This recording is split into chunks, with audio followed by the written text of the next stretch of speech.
Om Tava Kathamritam Tapta Jeevanam Kaviviridhitam Kalmashapaham Shravanamangalam Srimadaatatam Bhuvi Grinanti Ye Bhurida Janaha.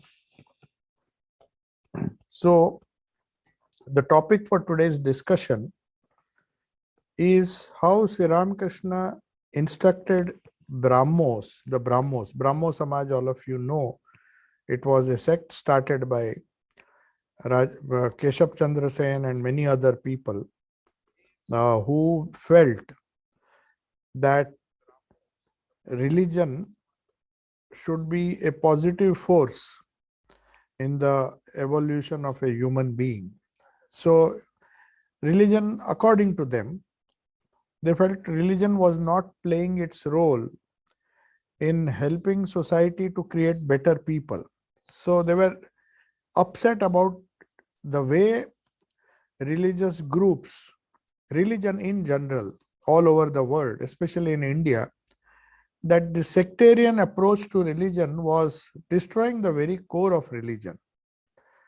Because, as you all know, in India, India has been a place where a lot of religions have come. Many religions were developed indigenously, that is, in that country itself. The principal religions being the religion of the Vedas, which is now known as Hinduism, or you can simply call it Vedic religion. Hinduism is a geographic word. Those who lived on the eastern side of Indus River, which was known as Sindhu, the original name, because the British people could not pronounce Sindhu, they called it Indus. And those who lived on the eastern side of the Indus River were in general known as Indians or Hindus, because the Persians, when they first came, they could not pronounce, there's no S, there is no S alphabet. If you see all the alphabets in Persian language, they replace S, the word S, with H. So if it is Sindhu, they will pronounce it as Hindu. So that is how the word Hinduism came. It would be more appropriate to call Hinduism as a Vedic religion or a religion based on the Vedas. That would be more appropriate. But then that religion, within Hinduism, there were many sects which were trying for supremacy. As it happens with all religion, religious leaders, after many years after the prophet passes away, there are different sects which are formed, different traditions. We have Roman Catholics, we have Protestants, in Islam also we have Shias, Sunnis. So it's very natural that as years pass, religion gets branched off into many other religions. So one of the branches, you can say, in the Indian subcontinent at least, was Buddhism. So Buddha was born as a Hindu or as a follower of the Vedic religion. His parents were obviously Hindu, but he felt that something was wrong. People are not understanding the core principles of the Upanishads and the Vedas as they should do. So he tried to show a new path based on the same eternal principles, but a new path which would take you to the core message of the Vedas. So he did not reject, as it is believed, that Buddhism, slowly the original, the founders' teachings are diluted, and then sects are formed. That is how sects are formed. Christianity was not divided into different sects. It is later on the Protestant movement, and then so many other movements came within Christianity. So also if you see the Buddhism, Mahayana, Hinayana, they got divided because after a certain period, people differ. And they differ, they say this is what Buddha said or this is what Christ said. And we believe in these things, we do not believe in these things. So naturally sects are formed. So here now Sri Ramakrishna is trying to explain. Sri Ramakrishna was a person to whom everybody went. All the sects of Hinduism when the Vaishnavas went, Vaishnava is also a sect within Hinduism, which where they follow Narayana or Krishna. Then there is Shaktiism, where they believe divinity is feminine. Those who believe God is, see, in Hinduism, that is the advantage. God is not just God can be she also. Why be partial? Why should you say God is just our Father in heaven? Can he not be the mother?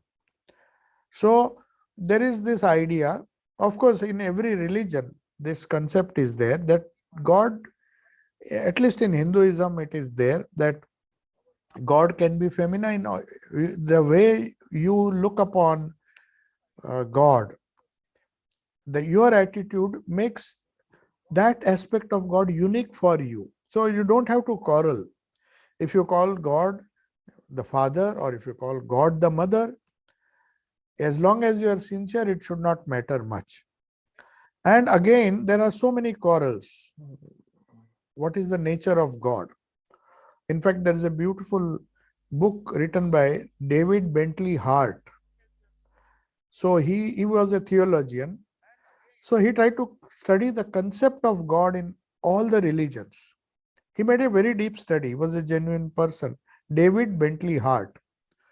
So the experience of God, he didn't name the book The Concept of God. He, of course, belonged to one of the American, I think Yale University or maybe some other university. But his idea was that why do concepts, why do ideas of God differ from religion to religion? Also within one particular religion, people believe in different ideas or concepts. So he said concepts may be hundreds, but experience cannot change. For example, you may call certain, one product that is milk, for example, you may call it milk in English, but in French it will be some different language. So also Thakur Sri Ramakrishna used to say, water is called in different ways. Pani, in India also, so many names are there. So he proposed a theory. Of course, he was a very sincere theologian. So he says, I will not call it the concept of God. I'll say it is the experience of God. So what is the experience of God which is common in all religions? That was his quest. It is a very difficult thesis which he wrote, very difficult in the sense people did not accept it because people still want the fundamentalism which is associated with their own religion. They said, no, God has to be like this because our book says that. But have you read your book properly? That's the idea. And Swami Vivekananda once said in London that God is still an open book. The pages are not yet over. Everybody can have his concept of God and yet can be true. It is strange, but it is true. And as he gave the example in the Parliament of Religions in Chicago, that the same sun, if you go 1,000 miles in space, you go towards the sun will appear to you to be bigger. That doesn't mean that your concept, the sun as you see it from a particular place, it may be true for you, but for some other person who is located at a different place, the sun may appear different. So also he said that truth is one, but people call that truth in different names. The idea of God, he tried to prove, and he found out that the experience of God, and he gave a beautiful title to his book, The Experience of God, Existence, Consciousness, and Bliss. So that is something similar to the concept of Sat, Chit, and Ananda in Sanskrit. But he says, I can show that all religions believe in this particular fact. Why God is known as existence? The very simple reason, if you see, as Swami Vivekananda also explained in his Piccadilly talks in London, he spoke on Jnana Yoga. Most of his Jnana Yoga talks were delivered here. So he said, why? One of the characteristics, of course, you cannot characterize God, but if at all you have to describe him in some way, as David Bentley Hart says, one of the definitions of God is that he should be eternal he should eternally exist. Otherwise, why would we call him or her a god? Let us not go into the details of the gender now, it will become a big issue.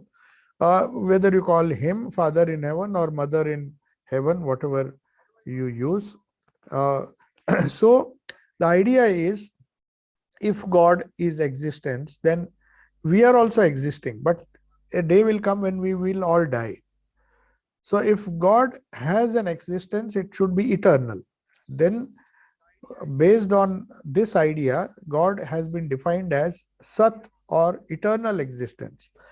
We may see, our bodies may cease to exist, but the soul or some spirit within survives the body. That is what Hindus believe. That is what others also believe. Many other religions, the core idea is that there is something which connects us to the eternal existence, that is God. And we never lose our divinity. We may forget it for some time, but our divinity cannot change. So the eternal existence, as he explained in the book, so the common idea or the common experience of God is that he is eternal. Eternal means nobody likes to die. Everybody wants to be immortal. The word immortal in all the scriptures, whether you are immortal by going to heaven, or whether you are immortal here or hereafter, the idea of immortality will never leave a human being. Nobody wants not to exist. Everybody, even the worm, a small worm, if you try to crush it, it will say, no, I want to live. I don't want to die. No human being who is in his right senses will say, I want to die. Of course, you may say some people want to commit suicide, but that is not, still people who want to commit suicide, still they believe. They do it because they are helpless, but they don't really want to die. If you see people who unsuccessfully, means they have tried suicides, but they somehow survive, they will never repeat it again. It's in the spur of moment they take some actions and they unfortunately commit suicide. But if you see, there is a very interesting book where many people who were somehow saved, they tried to drown themselves, they tried many types of, they made many attempts, and somehow they were saved. When they were almost about to die, somehow they were rescued, and after, then when they were asked again, when they were asked, what was it like when you were approaching that, they said a tremendous fear came and we didn't want to die. But they have already taken the plunge. Maybe they have tried to drown themselves, but somehow somebody rescued them. So that near death experience told them that I will never attempt it. Very often they don't try it again unless their life is so bad. So nobody wants, a person who is in his right senses will always want to exist. That is why one of the properties of God or the ultimate reality is Sat. Another is Chit, that is consciousness. So even a person who is sick, he does not want to lose his consciousness. He wants to be always conscious. He wants to be aware. It's a different thing when you are given anesthesia or maybe you go into a coma. But man will always struggle to be conscious. Even in deep sleep, he is conscious. That is what Vedanta says, that in deep sleep, one has an awareness of, maybe there is ignorance, we do not remember anything, but when we get up, we have a feeling, oh, I had a wonderful sleep. So that awareness never leaves us. So the Upanishad very clearly says, the real nature of man is eternal consciousness. That's what David Bentley Hart says, that eternal existence is one of the qualities, Sat. Another is eternal consciousness, that is Chit. It is known as Chit, the eternal awareness that is behind our existence, our limited existence. We may not be fully aware, but even in deep sleep, we are aware of something, some peace, some kind of restfulness, which we realize we had when we get up. When we wake up, how can we say that we had a wonderful rest? If we have a disturbed sleep, we know that we had a disturbed sleep. There were a lot of dreams which were disturbing us, nightmares. But Chit, or that awareness, never leaves us. So the ultimate reality should have these two qualities. One is existence, Sat, eternal existence, not temporary existence. We will not be satisfied with temporary existence. Somebody tells you, you will always say, no, I want to live longer. I want to live longer. Maybe even if so there is a desire to be eternally existing. And then the second desire, as they say, is to be eternally conscious. And the third desire is to be eternally happy, blissful. Nobody wants, he may become unhappy, sorrow may come to him, but nobody will, in his right senses, as I said, will desire that I should be unhappy. Everybody seeks happiness. Whether he gets it or not, that's a different question. He may get it, but he seeks it in the wrong places.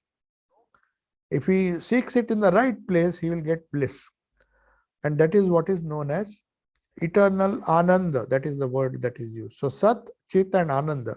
So you see how David Bentley Hart, even without using the Sanskrit words, he says the experience of God, if at all there is an experience of God, it has to be eternal. We have to look upon God as eternal existence, eternal consciousness, eternal bliss.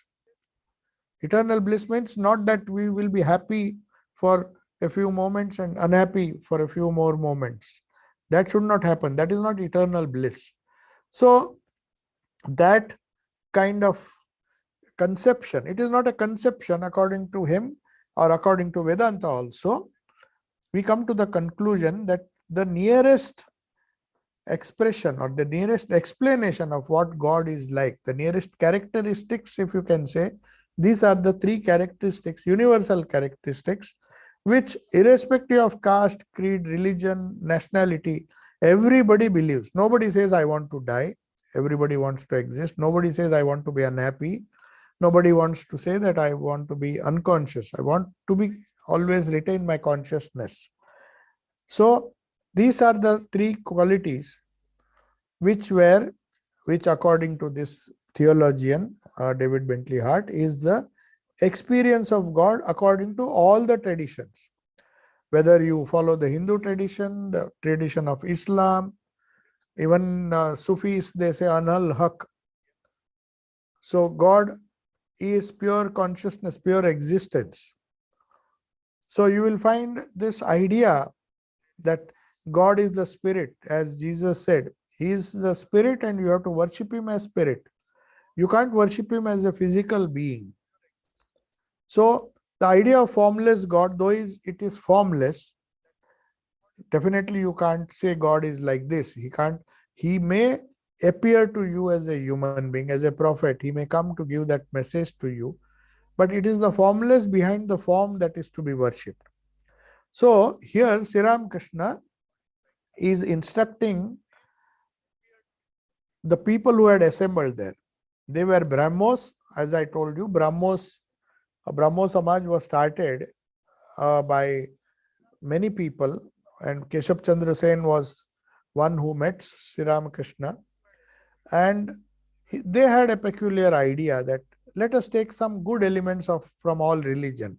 He thought that way we can avoid quarrels. There was so much of quarrels going on because people did not understand their own religion properly.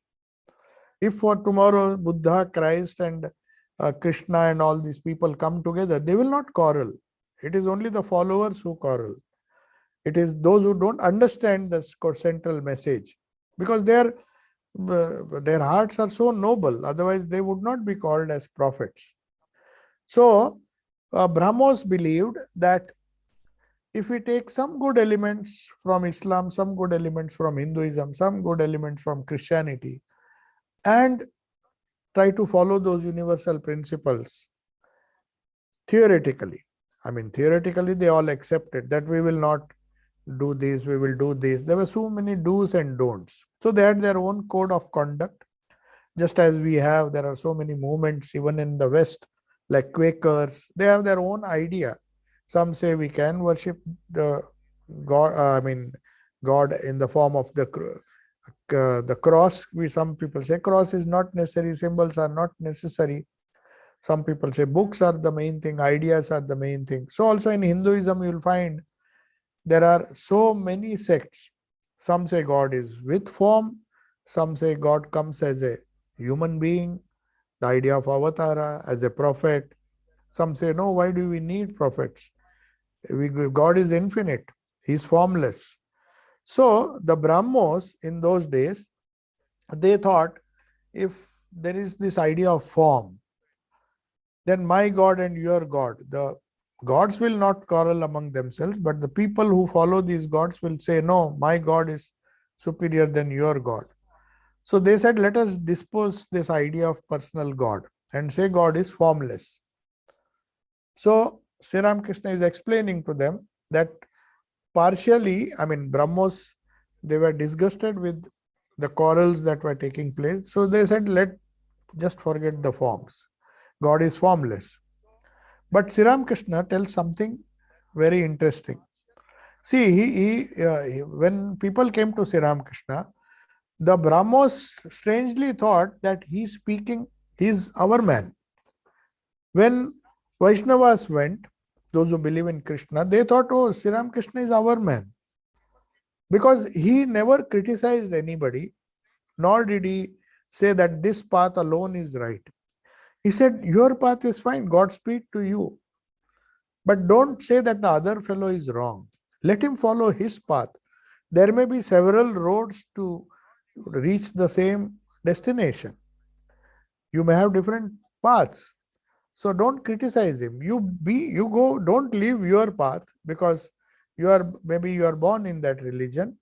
So you have every right to say that this is the path to God, but don't say this is the only path. So he's trying to correct the Brahmos. He said, I accept your theory. You consider God as formless, fine. You go ahead. But don't be in a hurry to tell everybody that they also should believe that God is formless. Or you should believe in this God or that God. So he says, what really matters here, he says Brahmos, he is not addressing Brahmos. There are some Brahmos, some Vaishnavas, Shaktas. He's trying to harmonize these people. So don't quarrel. Just be sincere in your path. Let them say so. The Brahmos insist that God is formless. He is telling the Vaishnavas, and Vaishnavas were terribly angry. They said, why he is in the form of Krishna, or somebody will say he'll come in the form of a dove, or maybe some existence which is described in a particular way in their scriptures. So why quarrel? Let them say, if they believe God is formless, let them believe in that. Then he says, it is enough to call on him sincerely, whatever you believe in. If you are sincere, he is the Antaryami. Now this is a wonderful word which is supported by all scriptures. As you said, I said about Islam, it is Anal Haq.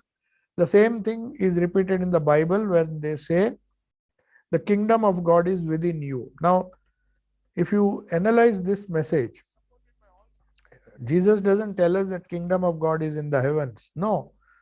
He says the kingdom of God is within you. What does it mean?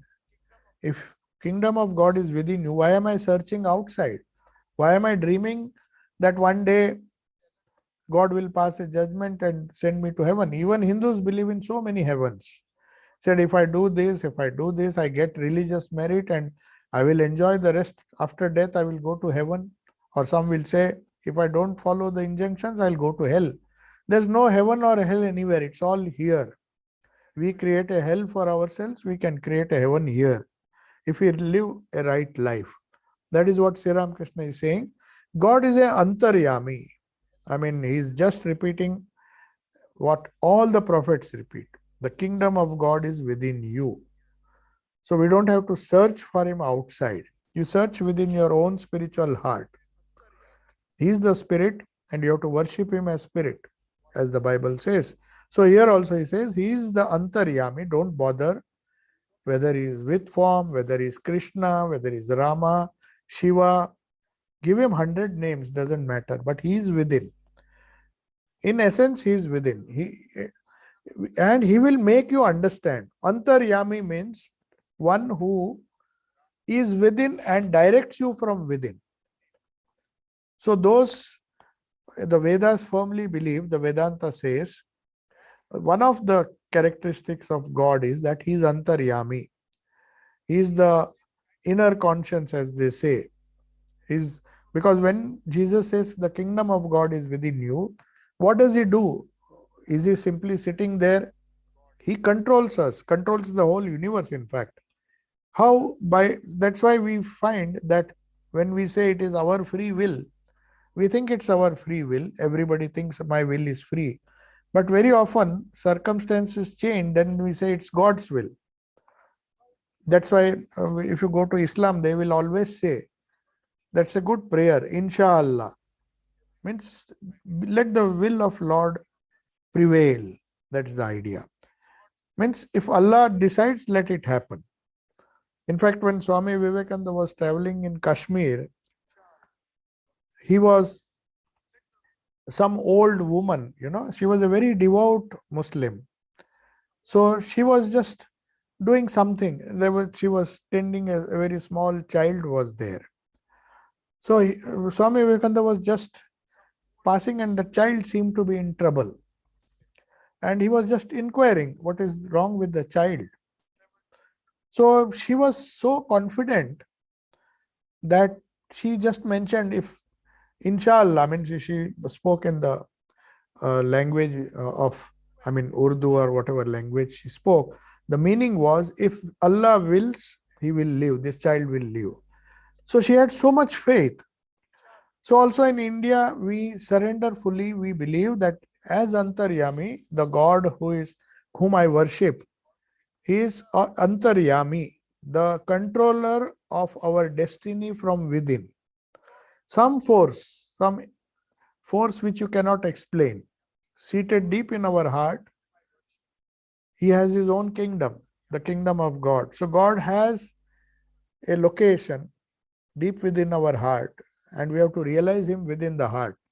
No matter what our belief is, we may believe in a God with form, a God sitting above the clouds, or we may believe in hundreds of concepts. Finally, when we progress in spiritual life, finally you will end up finding him within.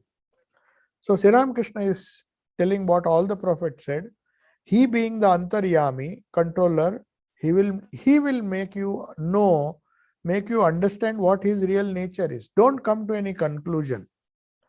Don't be fanatical that God is with form.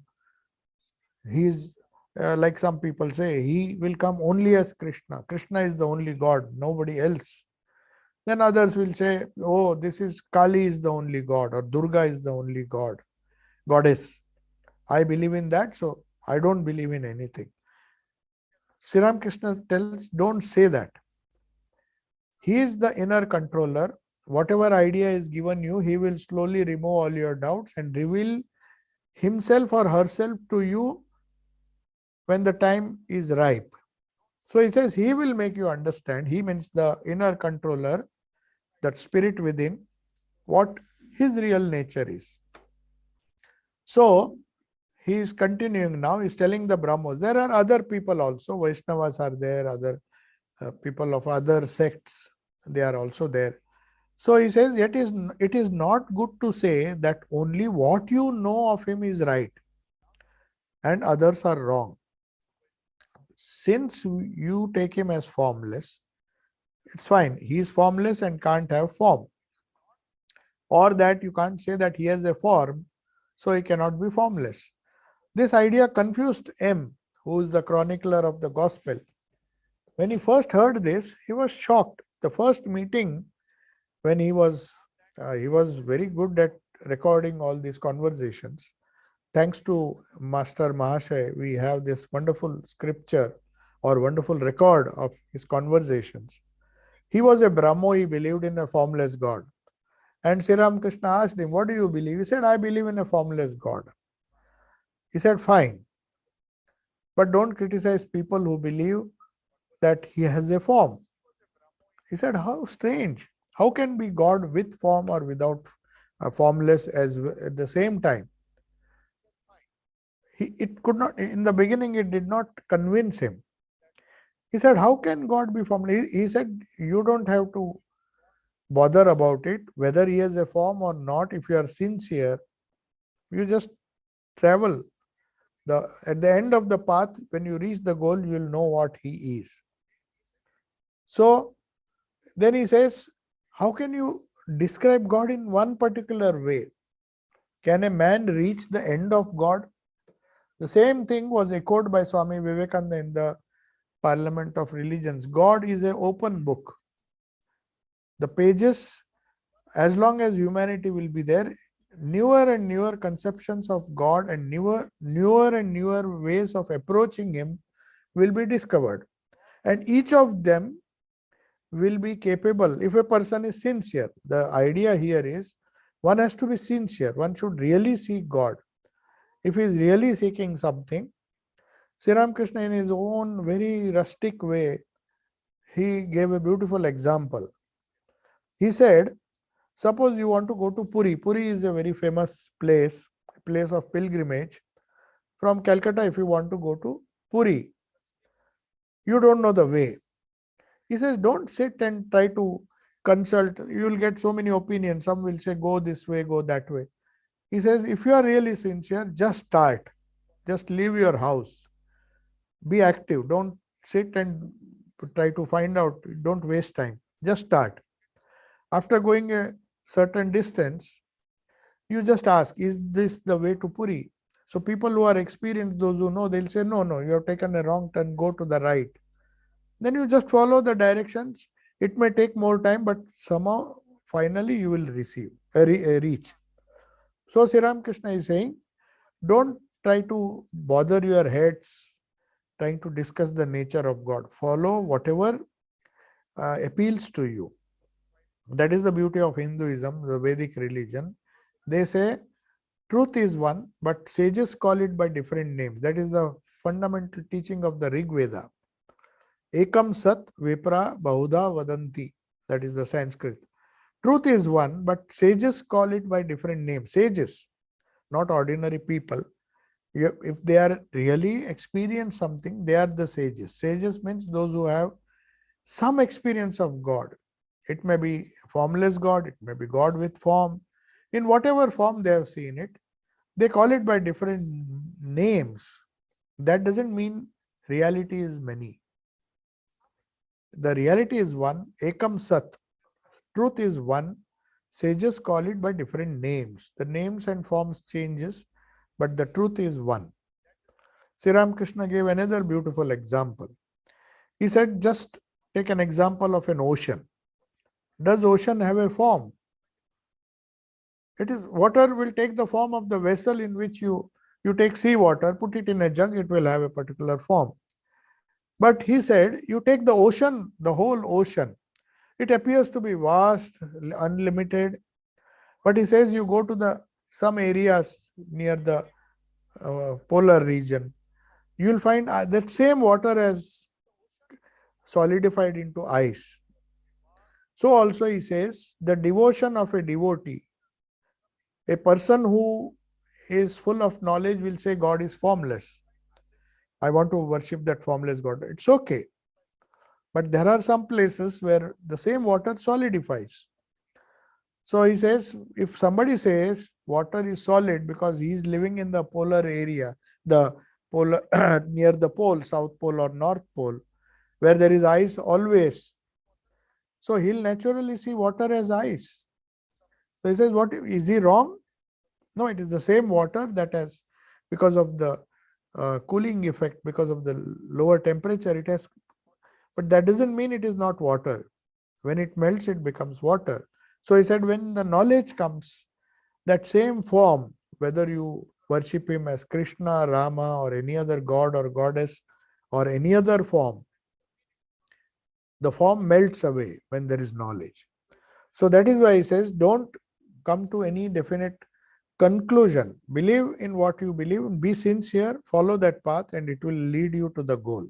Because God is the inner controller, and when he decides that you should know the truth will slowly reveal itself to you. You don't have to bother. But start your journey, don't stop. If you want to reach Puri, you have to start. So, in the same way, Sri Ramakrishna says, the Vaishnavas and Shaktas are opposed to each other. Vaishnavas believe in Christ. Even now, if you see, There is a quarrel also. They say Krishna is the supreme God, especially people who believe Vaishnavas, they will say Krishna is the supreme God. We believe in goddess, but she is inferior. Krishna is far superior than the goddess. So they try to categorize, just as there is hierarchy in the companies, corporate. This is the boss. So they try to classify God into higher God and lower gods and all those things. So Sri Ramakrishna is laughing at them. He says, don't, the Vaishnavas and Shaktas are opposed to each other. The Vaishnava says, he is our Krishna. Shakta says, she is our Bhagavati. She can give us liberation. If you don't call God as Bhagavati, not Bhagwan. Bhagwan means the male counterpart of. So she is a goddess. She is not a god. And because she is a goddess, she will give liberation. Whereas the Vaishnavas will disagree. They will say, no, only our Krishna will give liberation. So that is why they say then Sri Ramakrishna very nicely gives an example. There was a big scholar who used to come to Sri Ramakrishna. His name was Vaishnava Charan. He was obviously Vaishnava, but he was a man of wonderful understanding and great learning. He was not fanatic. So he said, Sri Ramakrishna says, I took Vaishnava Charan to Mathur Babu. Mathur Babu was the son-in-law of the Dakshineshwar estate, which was built by Rani Rasmani. He was the son-in-law. So he was like a caretaker of that whole campus at Dakshineshwar in Kolkata. So he was a rigid Vaishnava. This Vaishnava Charan was a very rigid Vaishnava. Whereas Mathur Babu, who was the manager of the estate, was a devotee of Bhagavati. He believed in Durga, he believed in Kali, he believed in God as mother. So Sri Ramakrishna just wanted to remove the fanaticism which was there in both. So he takes him, Vaishnava Charan, who believed in Krishna as the ultimate godhood, or Krishna is the only God. They believe Krishnastu Bhagavan Swayam. The only Lord is Krishna. So others are there, okay, they let them be there, but Kali and other deities, they're not so prominent as Krishna. So Mathur Babu was believing in Bhagavati. He said, no, my mother is supreme. The God whom I worship as the divine mother, she is supreme. So they were having a nice conversation when Vaishnava Charan suddenly said, as a Vaishnava, he'll definitely says, only Krishna can give liberation. You can be free. You want mukti. Everybody wants mukti, salvation. So he says, only Krishna can give you liberation. No sooner did Mathur Babu hear these words, than his face flushed with anger. He said, my foot. So he and all laugh because he used to get terribly angry. Mathur Babu was a very temperamental person. So even though he was a great scholar, he said, he got terribly angry. Was he, means Mathur, not a Shakta, worshipper of Shakti? It was very natural for him to react that way. You can't go and tell that your God is powerless, only my God can give you liberation. So in the meantime, Sri Ramakrishna was there. So he didn't want them to quarrel. He said, I tried to distract Vaishnava Charan. He said, why do you disturb the faith of that person? Even Sri Krishna in the Bhagavad Gita, they claim that they know Krishna, his teachings. But if you see the core teachings of every religion, every great prophet, you will find that they speak universal truths. Sri Krishna himself says, I appear to different people in different forms. I means the God himself comes in different forms. Why do you quarrel? So Sri Ramakrishna did not want a quarrel here. Otherwise, Mathur Babu became terribly angry. What do you mean? How can you say that my mother cannot give salvation? So anyway, he tried to calm down Vaishnava Charan, who was a great scholar, obviously. So he didn't want him to get upset. He said, just calm down now. Don't insist on your theory here. I see now Sri Ramakrishna is continuing. I see that all those who harp on religion are actually quarreling amongst themselves. The Hindus, the Mohammedans, the Brahmos, the Shaktas, the Vaishnavas, the Shaivites are all quarreling with each other. They haven't gained the intelligence to understand that he who is called Krishna is Shiva and also the primeval power. He is the same being who is known as Christ or Allah. There is one but one Rama and he is known by 1,000 names. That is the famous quote which Tulsidas said. Tulsidas is a famous saint. He said, Ek Ram Hajar Naam. There is but one Rama. Sri Ramakrishna was very fond of this quotation. There is one Rama according to you, but he has 1,000 names. He can be Krishna, he can be Christ, he can be Allah. Let him come in any form.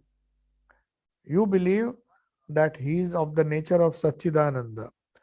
Then he can come in any form because you like to see him in that form. Then he says there is one substance. It is called by different names. Then he gives his famous example.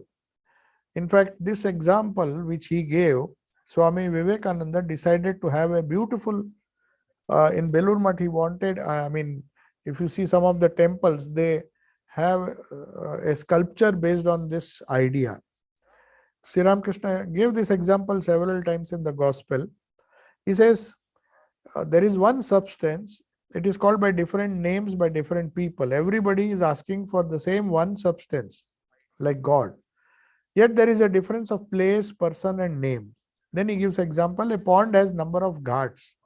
In India, if you see, there are big ponds. They have there are steps leading to that pond. Because there is so much of division based on caste, creed. So people who belong to one particular caste will use the same water. They will use the same water. They can't have different water bodies. But they will use different ghats. You say, oh, this ghat is used, these steps are used by this particular, so we will go by this. Anyway, so Sri Ramakrishna observed this. Because in India, there are Hindus, there are Muslims, there are so many in every village practically. So Sri Ramakrishna also knew that. So he has seen that. He gives an example.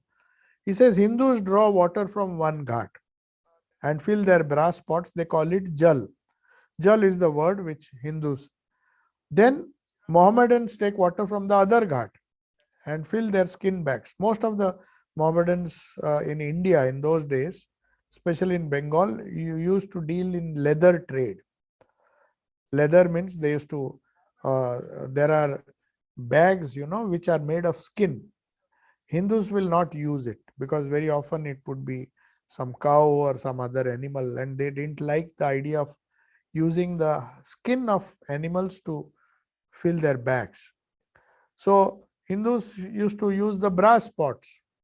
Mohammedans will take water from the same ghat and fill their skin bags. But they call it pani. Pani is another word for water. While the Christians take water from another ghat. Ghat means steps. And call it water.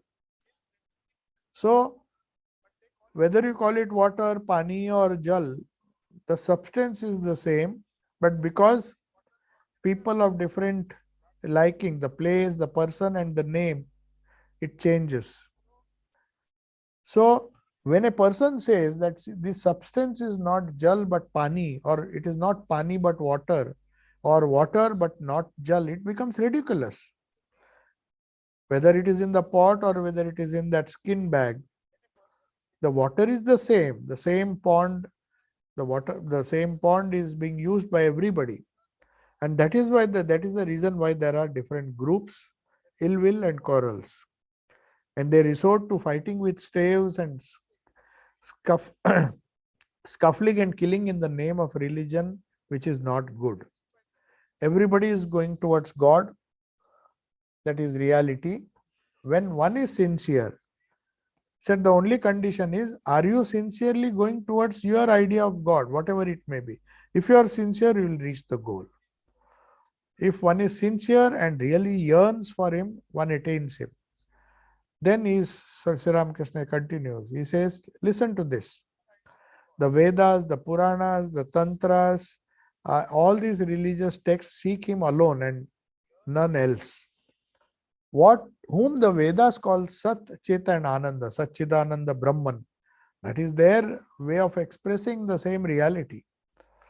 Then Tantras will say he is Satchidananda Shiva. And Puranas will say, no, he is Satchidananda Krishna. So these are different ways. The same existence, knowledge, bliss, the experience of God, as this theologian says, I made a deep study of different religions. Everybody agrees to this point that he is of the nature of eternal existence, eternal consciousness, eternal bliss. So the forms may differ depending on the culture, depending on the geographical location. You use a different name to express the same reality. So Sri Ramakrishna is saying some Puranas will call him Satchidananda Krishna, some will call him Shiva, some call him Brahman, so don't bother. Then Sri Ramakrishna asks, suddenly he changes the topic now. Perhaps he thinks things have become very serious. People, you see, when somebody is told that you are quarreling and it is your foolishness, they are not ready to accept. They are not ready to accept it. That is what they have been told since childhood, that our religion is the most superior amongst all the religions, and they have been brainwashed, or they have been convinced, even though a rational person would not think like that. But very often we are conditioned by our parents, or maybe the religious place of worship that we are associated with. They always tell us that this is the conception of God you are born into. That is fine. Sri Ramakrishna doesn't say. That's why Swami Vivekananda, echoing his master, he said, is a Hindu to become a Muslim, or a Muslim to become a Hindu, or a Christian to become a Hindu? No, God forbid. He said it's not necessary.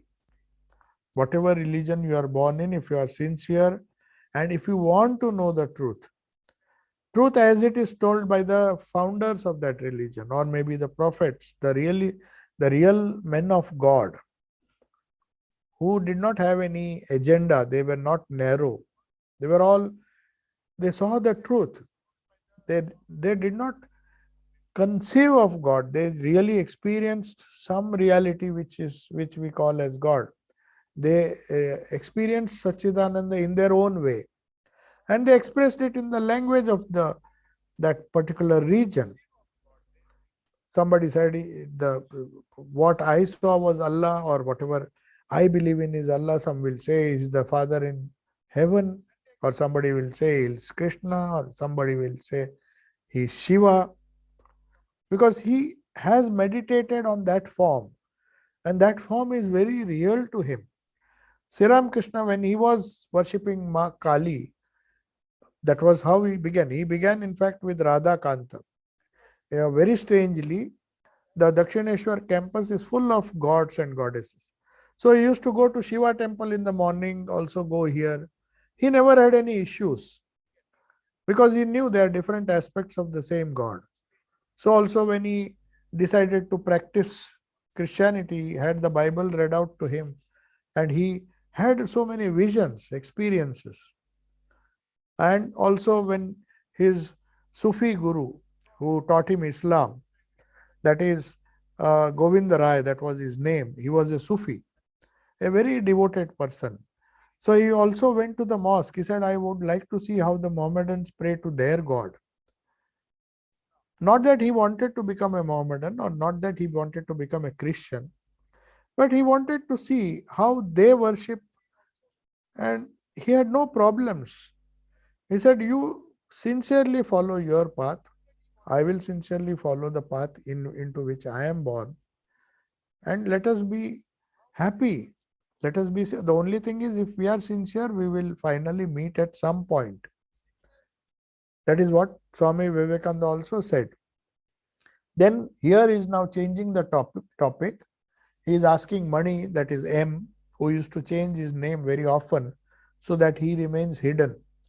That is the greatness of this gospel, that the chronicler or one who noted down all these things, and we have this wonderful book now. He did not want his identity to be revealed. So he keeps changing his name. Sometimes he will say M, sometimes he will say Mani, sometimes he will say just a devotee. He did not want to be prominent. He wanted Sri Ramakrishna to be highlighted. He said, I am a humble person. I don't want name and fame. I'm just recording this conversation. It doesn't really matter who is taking the interview. So he says, he's asking Mani, do you cook for yourself sometimes? He's coming to a very secular topic now, simple topic. He's asking, Mani says, no, sir, because he was married. Obviously, there were people in his home who would cook. Then Sri Ramakrishna strangely says, look here, put a little cow's ghee in your meals. You will feel your body and mind becoming very pure. So there is a belief that the ghee, that is clarified butter, they call it, which is used from the milk of a cow. In India, the buffaloes or the milk of other animals is not considered to be sacred.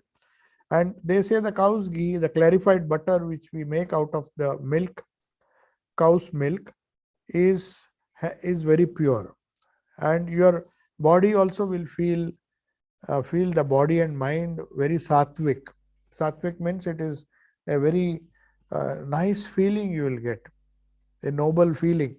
So the right food also, Indians have been very much particular, just as we have vegans and we have so many experiments going on, because you can't deny that food has an impact on our lives. The moment you eat certain kinds of food, it depends on person to person, they will find their minds become restless. By eating certain foods, it is very common for many people. Certain foods will lead to a very calm mind. Your mind will not be disturbed. It is very, very important, at least in India, in the beginning, the early stages of one's spiritual life, one is asked to be a bit careful about what they eat. Certain things which have a tendency, you will find it in the Bhagavad Gita also. If you eat stale food, if you eat food which has been kept outside for long, they say that you should eat juicy things, eat fresh things. That makes a huge difference. There is a lot of tamas or laziness you will have if you eat. That's why some people don't eat cheese. I'm not talking about the vegans, but some people feel that cheese, because it is fermented, anything that is fermented has a tendency to make you a little drowsy or sleepy. For some people, the enthusiasm, the zest we have for life, that seems to vanish. So Sri Ramakrishna is telling you, take the clarified butter, which if you make from the cow's milk, it keeps your mind fresh and pure, and you can focus nicely, you can concentrate. Then the topic changes. We have a few minutes. I think we will close now.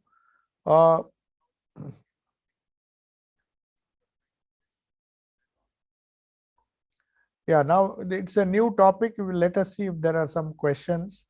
Because this is a totally new topic, we will not start it, will not be able to complete it. So let me just, if there are some questions, yeah, please type it in the chat. Yeah.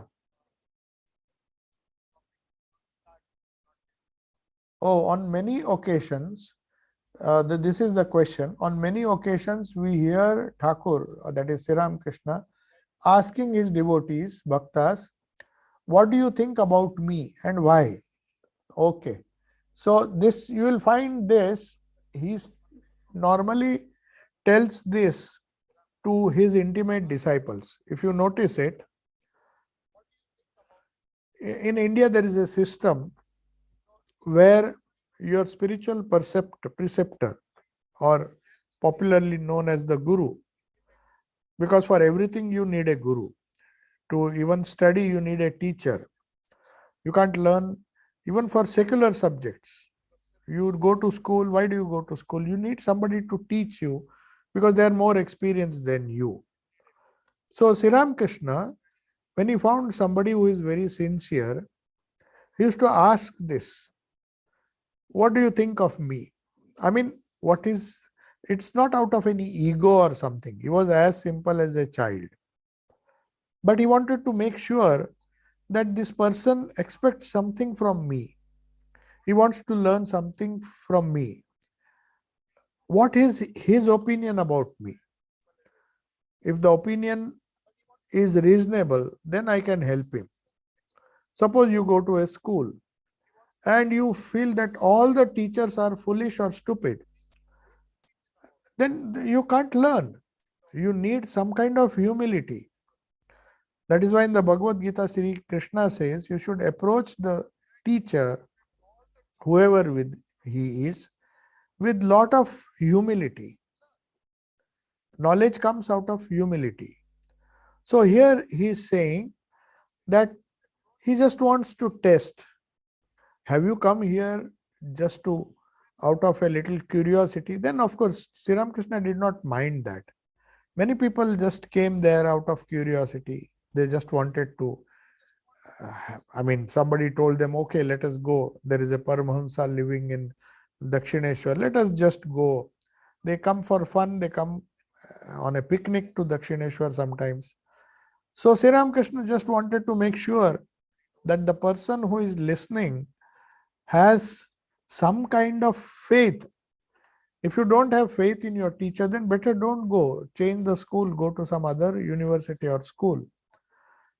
Because we have faith, because we think Oxford is a good university and we expect that there are good people, or Cambridge or any good university, why don't people go to other universities? Because they have faith that here there is a better chance that I will get the right knowledge, the right training, the right kind of education. It's a matter of faith. You have to begin with some kind of faith. So that is why Sri Ramakrishna is asking, what do you think of me?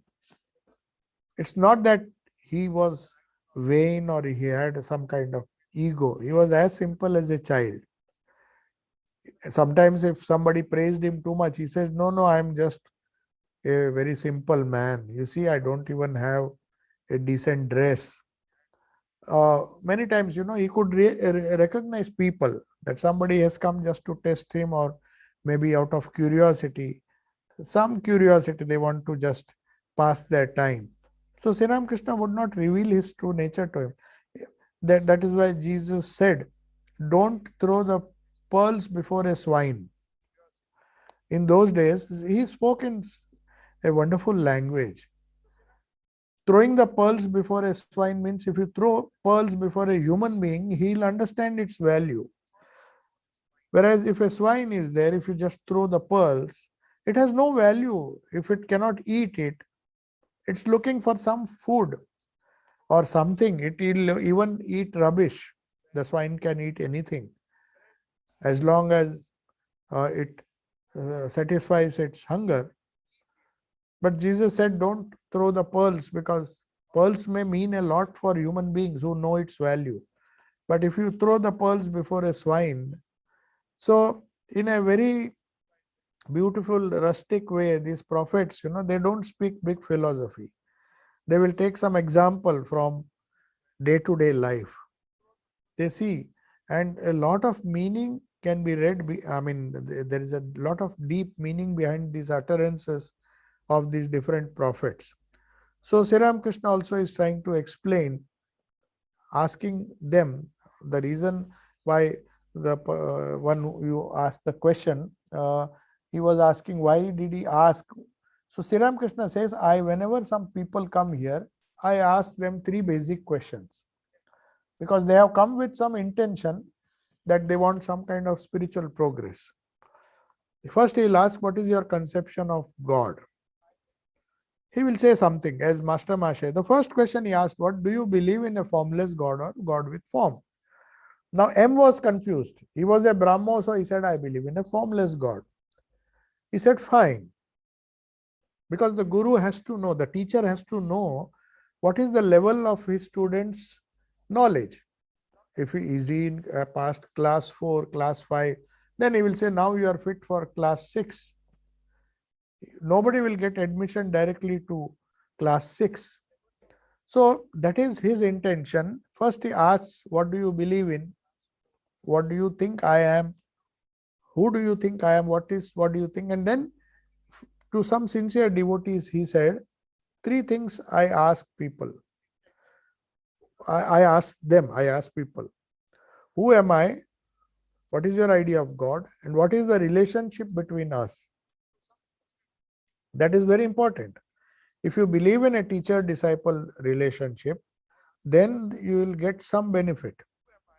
If you come with a uh, as a curious onlooker or a curious person who just has come out of some idle curiosity, then you will not benefit. Whatever I may tell, it will not be of any use to you.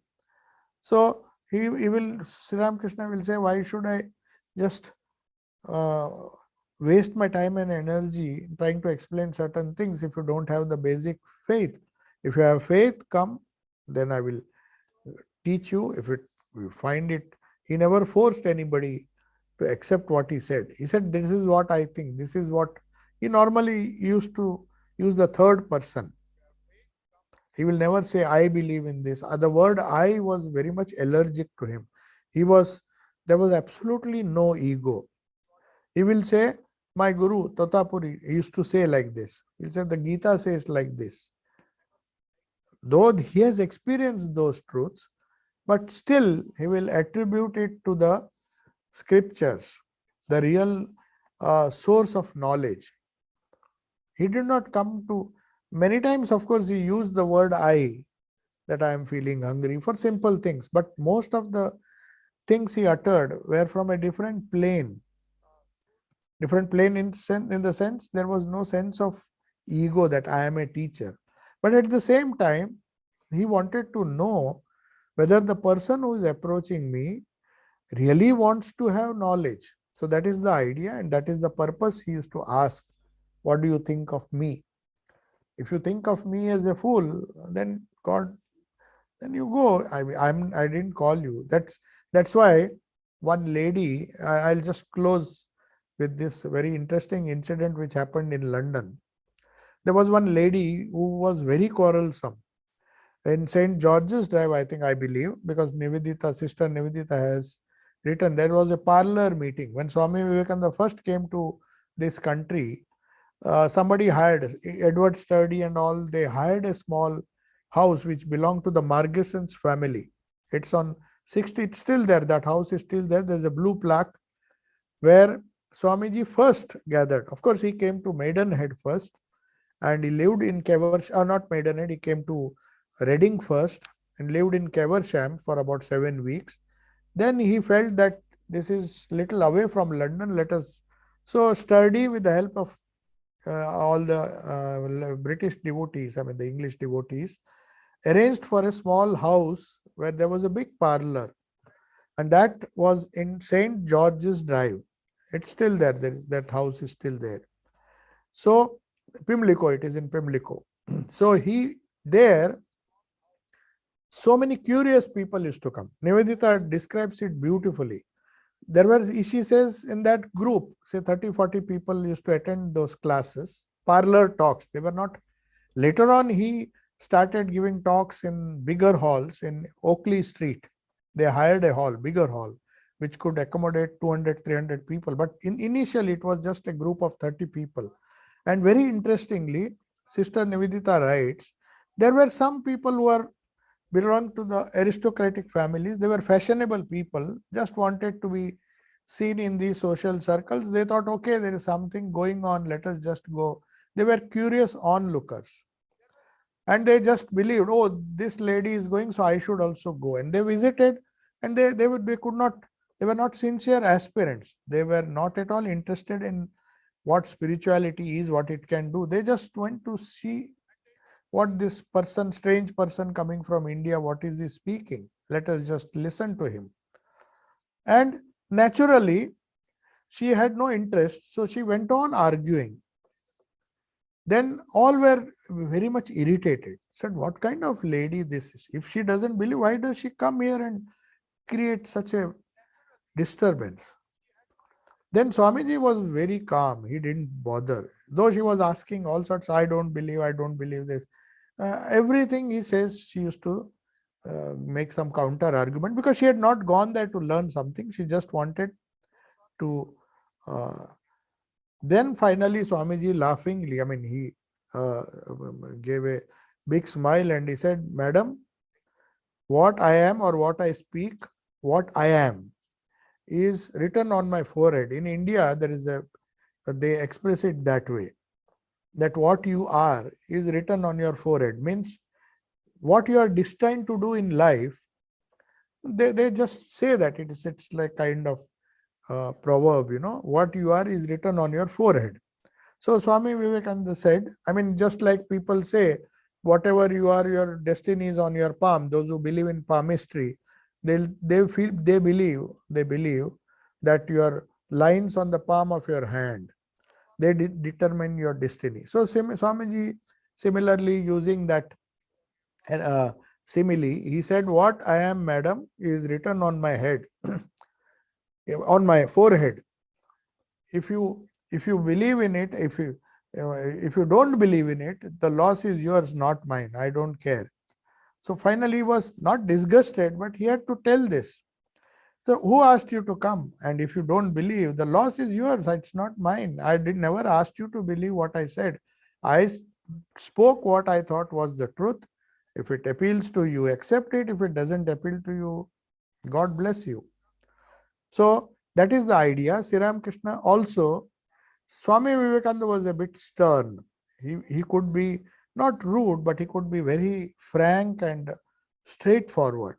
Whereas Sri Ramakrishna was very polite. He was so humble that he had tremendous patience with people, even if they differed, because he knew if there is some sincerity in some human being, he never criticized. That's why Swami Vivekananda once mentioned that I am not a fit disciple of my master. Sometimes I used to get angry and upset, but my master had tremendous patience. When once he criticized a particular sect which was practicing something very dogmatic in India. It was a Hindu way of, it was not very much accepted by the Vedas, but it was, so he criticized. Swami Vivekananda criticized, but the master did not like it. He said, a house has many doors. In India in those days, the main door was supposed to be the door through which noble people will enter, but there were some side doors. They did not believe that the people who served in that huge palace, they believed that the master and the noble people, guests, should enter through the main door. There some have to enter through the side door. They should not be coming through the main door. That is how the class, nobility and all those things, it is there everywhere. So the servants and maybe the cleaners used to come through the back door. So Sri Ramakrishna says, you see, don't criticize anybody. What you said may be right. But remember one thing, every house has a back door also. So it's not necessary that you enter only through the front door. So what Swami Vivekananda said, that my master could not criticize even the most fanatic of people. He accepted everybody as they are. He says, be positive in your approach. You follow what you believe is true. Don't bother if somebody is following a very crude method to reach God. Every house has a back door. So these are some of the wonderful things which we find in the gospel, how we harmonized, synthesized, without hurting each other, saying that you think your your path is great, Godspeed to you, but don't criticize the others.